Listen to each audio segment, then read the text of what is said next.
Hello, and welcome to Timing is Everything, a program of Care Dimensions. My name is Mary Crowe, Director of Professional and Community Education at Care Dimensions, and I'm so happy to have Attorney Arthur Skarmeas with me today. Hi, Arthur. Hey, Mary. Hey, welcome to the show again, I should say. You're an old-time favorite, not old, but our old-time favorite. Both are true. I'm a favorite and I'm old. And we're thrilled to have Arthur on the show today because we're in April, Arthur. Here we are again, right?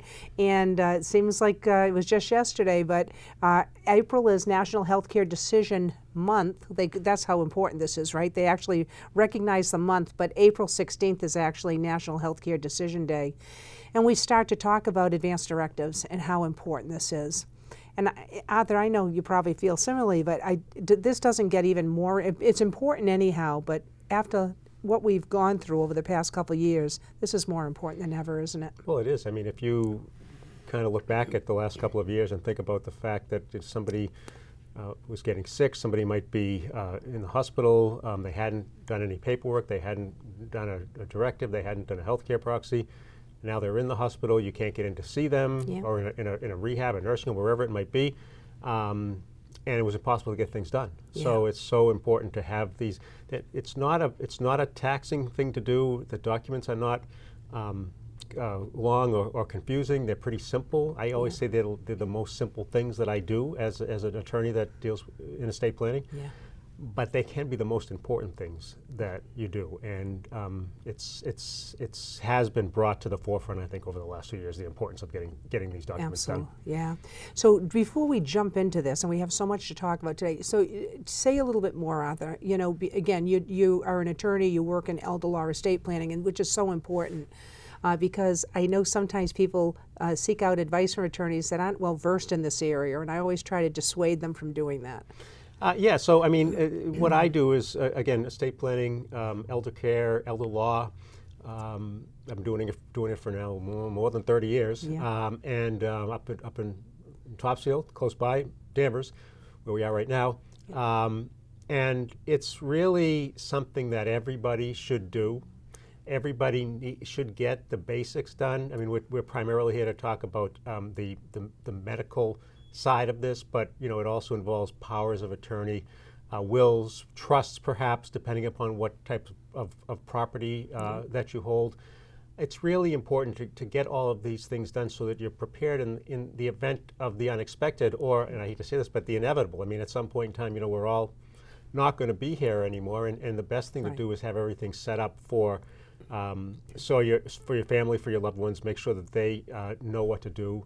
And that particularly is the case when you get to the making decisions from a healthcare basis, because you know, you don't want to be in a situation, nobody wants to be in the situation where there is no legal responsibility for things to get done. Right. The hospitals don't want to be in that position, and the family's members certainly don't want to be in that position. So it's just important to and I think everybody knows that it's something that should be done.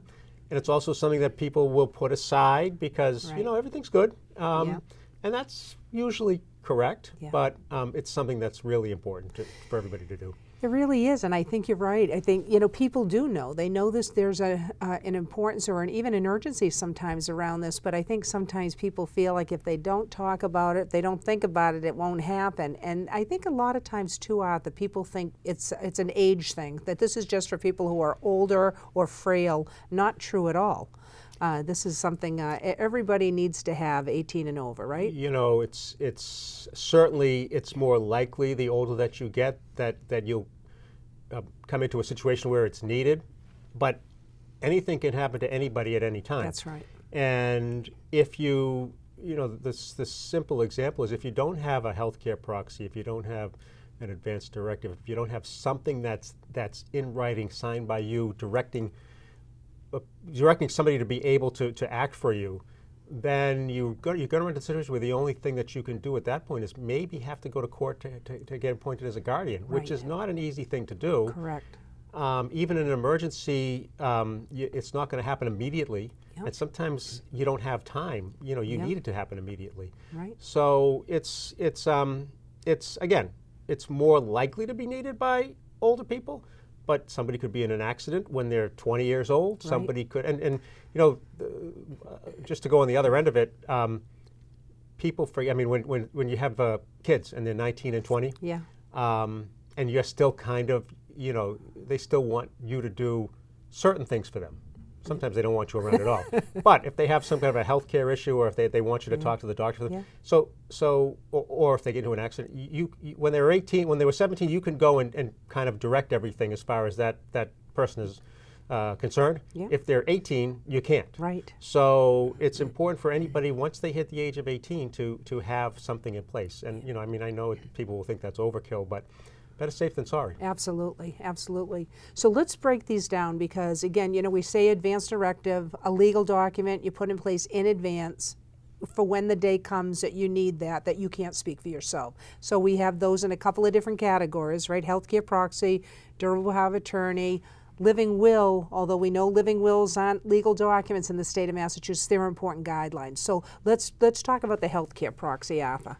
So a healthcare proxy is, the primary purpose of a healthcare proxy is to have somebody appointed to make your healthcare decisions when you are not able to make them. Right. Whether that be a temporary situation, as is often the case with an accident or an acute illness from which you will get better, or it can be permanent for the Alzheimer's patient. They get to the point where it's going to be permanently invoked. Right.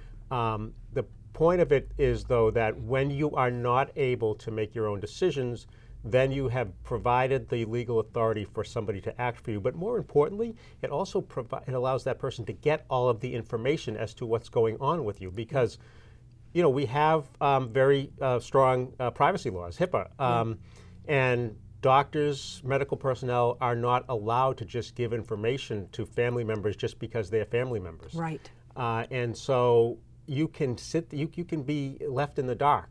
You cannot find out what's going on. I've certainly had that happen. I've had clients that have literally. I had a wife. The wife came to the office. The husband had kind of mild Alzheimer's, but he had something that exacerbated it, and he was put into the geriatric psych ward at one of the hospitals, and they never did a healthcare proxy, and so literally she was not able to find out anything that was going on with him. Yeah. That was one of the situations where we had to. That's an important point, right? Yeah. Because again, people think this all the time. Spouse, parent, whatever, I automatically have that. It's not so. Correct. If you're going to, if a medical facility, medical personnel are going to go by the letter of the law, right, they're not going to tell anybody. Correct. Unless there's an appointed healthcare proxy or there's a guardian in place. Yes. A lot of times they will talk to the spouse. Yeah. More often than not, probably in my experience, but they don't have to. Right. And so that's why you need to have a healthcare proxy in place. Again, it allows you to make the decision if necessary. A decision has to be made, and not just, people sometimes think it's end of life. That's not what we're talking about. We're talking about active, ongoing treatment. Right. And then, to me, more importantly, though, is, well, that's important, but more importantly is that you can get the information. Right. And it's just, you don't want to be in a situation where you cannot find out what's going on with somebody. Absolutely. So it's very important to have that. I think the other piece of it is, I think what keeps people, because we're around 30% of the population that have one of these completed, which is really terrible when you think about it, right? Now, I think part of the reason, people they worry about giving up control, right? We don't want to talk about death or dying or illness or that sort of thing, but there's also the component of that we feel like we're relinquished with control, when in fact you're not, because you had brought this up. The healthcare proxy, when we complete this, the proxy is the form itself. So if you appoint a healthcare agent, that person does not have the ability to make decisions on your behalf until you've been determined to lack capacity, and then it's activated. You always maintain your own ability to make whatever healthcare decisions have to be made as long as you are able. Right. And so a lot of times the healthcare proxy will be only used for a short period of time, a temporary period of time. Yeah. Somebody's in an accident, and when they're at the hospital, for a period, they're either unconscious or they've had medication provided, and they just, it's to the point where they can't quite make the reasoned decision at that particular time. But as soon as your capacity comes back, as soon as you're able to make your own decision, and it goes right back to you. Right. It's not going to be permanent, again, except for the serious long-term incapacity issues. The one that most people are familiar with would be Alzheimer's or dementia when it gets to a certain point. Once you get to a certain point, it's not going to come back. So that's going to become permanent. But no, you're absolutely not giving up any decision-making powers, except for when you can't make them. Exactly. So you need somebody to make them at that particular time. The other thing about that is that as long as you have capacity, you can, and you get to the point where you need to change who your appointed agent is. Yep. You can do that. Right. So you can always amend, change, redo, whatever you want to do, as long as you're able to. Absolutely. And so the piece of that too, again, is so when people have that in place, and I have had people say, oh, well, I can't afford it. Well, a healthcare proxy costs nothing. So that's the other piece. People can fill this out. It's a legal document. They don't have to go through an attorney, but if they're doing other documents, then it can be done within that. But it doesn't cost a cent, so there's no reason to keep people from having this important form. You can get forms at hospitals, at your doctor's office. That's right. When people come to us to do estate planning, we'll always add that as a document for them to do if they need one. Yep. But it's a very simple document that's easy to fill out if you're doing it from from a form standpoint, or it's easy to just have us included as part of the planning documents that we do for you. Yep. But really, you're correct. There's no money should never be a factor as far as doing a healthcare proxy. Right. I find it more. I think the reason that most people don't have them are A, they're not worried about it yet, and B, they, as you said earlier, they feel as though they're giving the power to somebody to make decisions for them. I also think they conflate the idea of end of life versus, the question I'll get a lot of time is, well, so you're asking me who's going to pull the plug? But that's not what we're asking at all. Exactly. We're asking who's going to help you when you get to the position where you can't make a decision. Exactly. Yeah. So I'll have families sometimes when I was doing direct patient work, I would have families come in and say, oh, I can get information about my mother because I'm her healthcare proxy.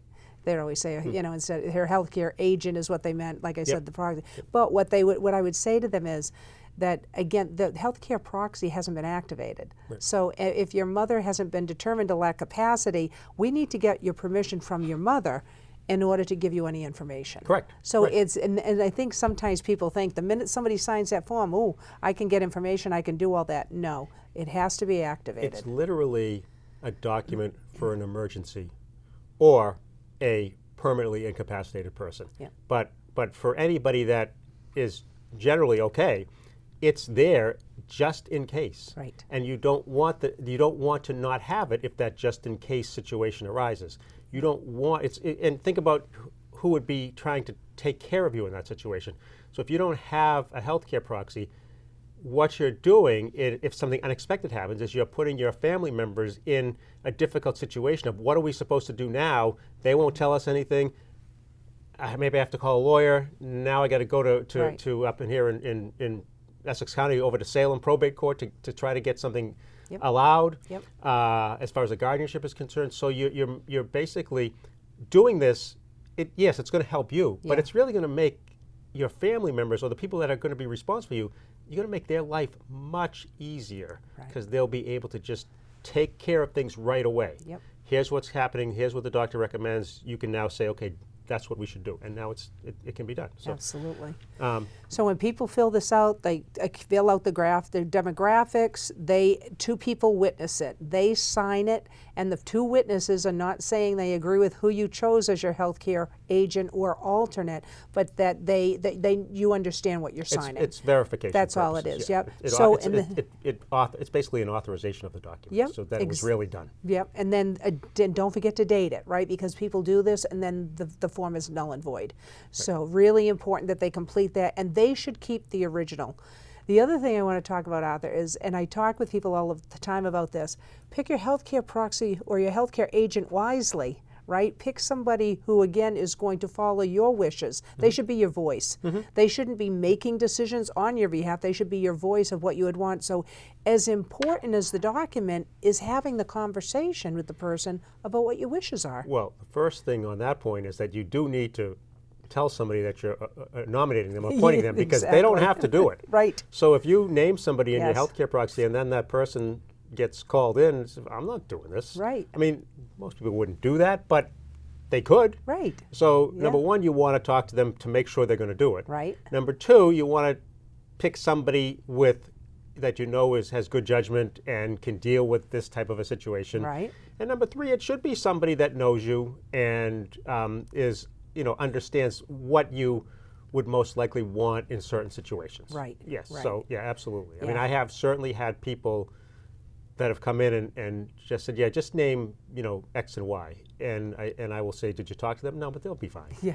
Yeah, probably, but you don't. If Right. they won't do it, then it's the same as not having one. Right, So you want to exactly. make sure that they're willing to. And it happens a lot. Not only do the people not have a conversation about what their wishes are, they don't even tell the person, That's like what you I'm saying. say. Yeah, And it absolutely, happens all the time. All right. So, and then keeping that original. You should keep the original, and you make copies, put it in your medical record, make several copies. So when we do them as part of the overall estate planning Yep. for clients, we will give them the original and we will give them a bunch of copies. Yeah. And a lot of times, especially my older clients, Yep. what they will do is they'll literally go and bring it right when next time they go see their primary care doctor. Yeah. They bring it right over and have them put it in their file. Good. And so, and I always tell them keep your original. Don't give the doctor the original, but give him or her a copy, and that way it's in the system. Yes. So a lot of times, you don't have to. People aren't thinking, I got to bring my healthcare proxy when there's an emergency. Right. So it's already with your doctor. It's already in the system. A lot of times it's easily accessible that way. Absolutely. Always good to, and in those situations too, make sure your healthcare, the agent that you appoint, the alternate, that they have a copy too. Always good to have those on hand. Yeah. It's important to again make sure that everybody that is involved with your healthcare and your decision making is able to has what they need if it's ever needed. Absolutely. All right. Any other things you want to talk about with the proxy? You want to go on to the durable power of attorney? No, I think we've Okay. covered that. Okay, good. So now go into a little bit of detail about this durable power of attorney, because again, I think it's different. Because as you said, like any medical institution, you can get a healthcare proxy from. It's part of the Patient Self-Determination Act of 1990. Any institution that accepts Medicare and Medicaid, they must be able to provide you with copies of that. Not so with a durable power. Different thing. First of all, primarily it's a non-medical document. Primarily, it's to make somebody designated to make non-medical decisions for you. Although it could be used for things such as trying to get somebody admitted to a facility. But primarily, the durable power of attorney is going to encompass a lot of different areas. Financial, things as simple as banking, insurance, registering a car if that needed to be done, Sure. taxes. So it's going to cover most things other than what the healthcare proxy covers. And it's also a little bit different in that the power of attorney, a durable power of attorney, is usually drafted to be effective immediately. Not that it's going to be used immediately, but it does not need, you do not need a determination of incapacity for it to be valid. Right. So for example, a lot of my older clients don't want to do stuff anymore. So they're going to give one of their kids or whoever they've appointed, look, here's my power of attorney, you take care of the banking, you take care of this, you take care of that. They're still fully able to make decisions, but they just don't want to anymore. Totally fine, as long as that's what they want to do. Right. But it's something that's going to be effective immediately. Same thing with the healthcare proxy about choosing your people. You want to, number one, make sure that it's somebody that you know. You want to make sure that you ask him or her that whether they want to do it. And you also want them to know your general kind of requirements of how you want things handled if they needed to handle it for you. I mean, you can't talk to them about everything, Right. and hopefully the person you're going to choose somebody that you think has good judgment. Right. But so it can encompass a wide range of areas. The other thing about the durable power of attorney is it's made to be effective if you do become incapacitated. So it's going to be effective if you're not incapacitated, and then it's still going to be effective if you are incapacitated. There is a type of power of attorney durable power of attorney that, or a power of attorney that can be made so it's solely effective upon incapacity. Yes. I don't think that's generally a good idea, because then you have to go and make sure that you have that proof of disability in order to use it. It's easy with a healthcare proxy because you're in the midst of having medical treatment with the healthcare proxy, and the medical personnel that are treating you are going to make the determination that you can't make a decision for yourself. Yep. For a power of attorney, that's not the case. You may be doing nothing medically at the particular time, but you have to go in. So I don't like those. I like it to be just a straight power of attorney that is effective immediately. But it's used to. I'm oversimplifying, but it really covers everything that, except for what a healthcare proxy covers. This is where I say to people too, though, Arthur, it's so important. Where I said about the healthcare proxy, and again, you can fill this out. You don't need an attorney. You don't do that with a durable power of attorney. You really need to, and this is where again I do direct people to somebody, an attorney who's well versed in elder law or estate planning, because there's a lot of changes that go on here all the time. You really need to keep up on these changes. So I always direct people to, again, somebody who specializes in this area, and this is a form that absolutely should be discussed with an attorney because of the things that you're discussing. Yeah, there is a kind of a standard Massachusetts healthcare proxy form that you'll find them in any hospital. Sometimes if you're going into the hospital and you don't have one, they'll stick one in front of you and say, pick somebody and sign it. There is no specific form for a power of attorney, and you want to make sure, like for example, sometimes you'll see somebody with it's a very general short durable power of attorney, and it really just has a paragraph that says that you're authorizing your designated person to be able to make all decisions for you. Technically that's legal, but you'll run into trouble depending upon where you go, because you'll like a place that people have trouble with this is something like this would be, believe it or not, maybe you will believe it, the registry of motor vehicles. So they'll look at that and they'll say, but it doesn't say you can transfer a title, or it doesn't say, well, it doesn't have to, but you can't argue with them. You can't get a judge on the phone while you're at the counter. So what you want is, for example, you want all the specific powers put into the power of attorney too, so that you can just point to the spot that you need to point to.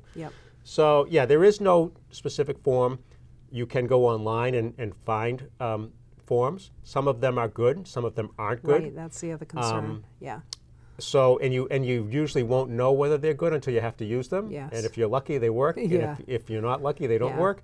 So it's, again, one of those things. It's kind of like the healthcare proxy, it's kind of anybody that does what I do, it's kind of like another add-on document. It's not quite as simple as the healthcare proxy, but still it's one of those things that is really something that everybody should have. Yeah, absolutely.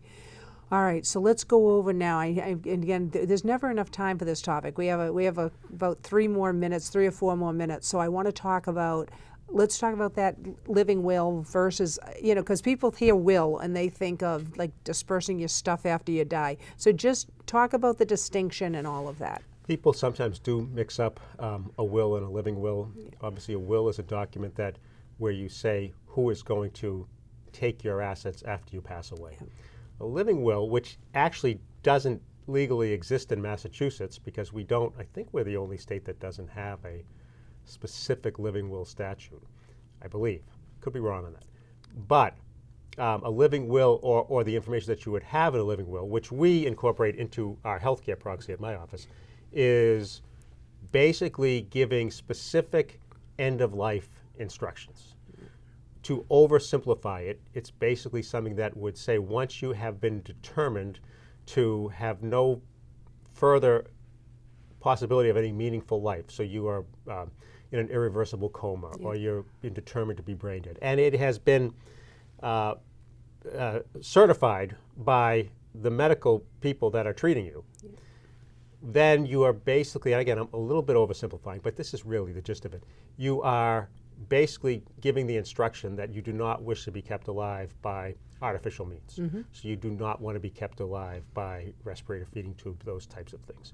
And even though it's not specifically statutorily authorized in Massachusetts, it is, again, we put it in our healthcare proxy when we do them, and it is basically the person's direction as to what should be done in that situation.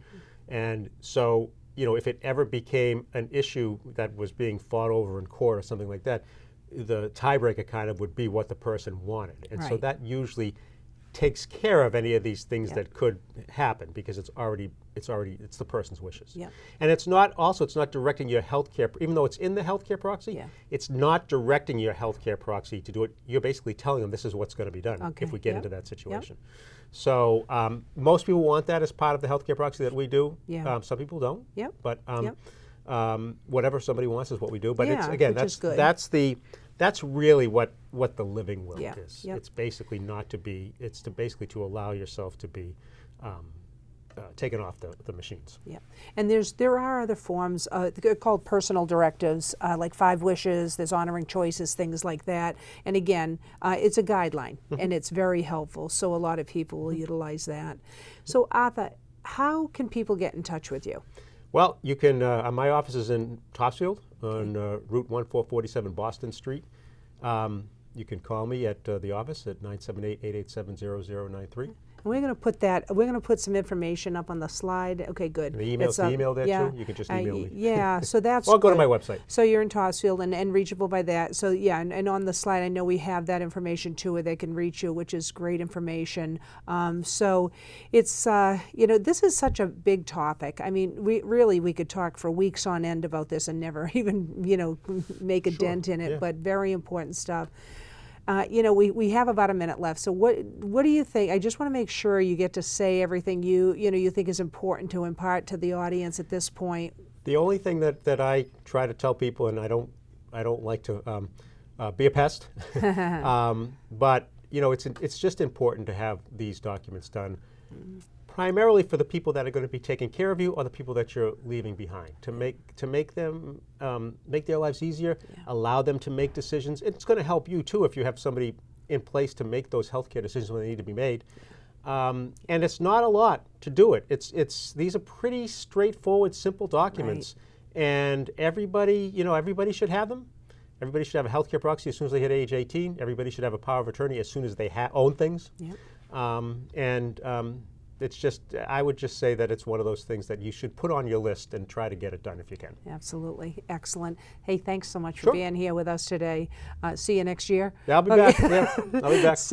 And I want to thank everybody for tuning in today to Timing is Everything. And again, just so thrilled to have Arthur Skarmeas here, attorney. And again, he's from Topsfield. You saw his information.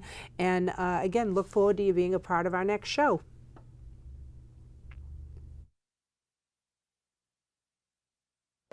Home. More than ever, it's your sanctuary. But if you're caring for a loved one with advanced illness, it can feel isolating and worrisome. Care Dimensions can help. As Massachusetts' leading hospice provider, you can count on us for guidance, medical care, and support.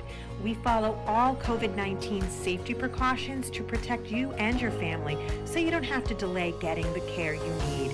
Visit Care Dimensions online or give us a call.